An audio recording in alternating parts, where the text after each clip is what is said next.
ঠান্ডা থাকতে পারে। পানির অপচয় রোধ করতে হবে।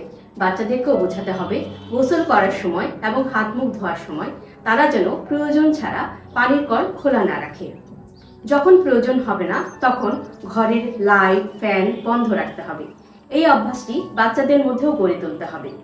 আমাদের চারপাশের পরিবেশ পরিষ্কার পরিচ্ছন্ন রাখতে হবে। পানিতে বা রাস্তায় কোনো প্লাস্টিকের ব্যাগ ফেলা যাবে না। বাচ্চারা যখন প্যাকেট জাতীয় কোনো খাবার খাবে অথবা বোতলে পানীয় পান করবে, সেই বোতলটি এবং প্লাস্টিকের সেই প্যাকেটটি যেন যথাস্থানে ফেলা হয় সেদিকে খেয়াল রাখতে হবে।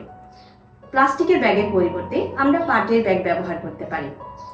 মূলত পৃথিবীর তাপমাত্রা সহনীয় পর্যায়ে রাখতে হলে আমাদেরকে বাঁচাতে হবে গাছ ও পানি।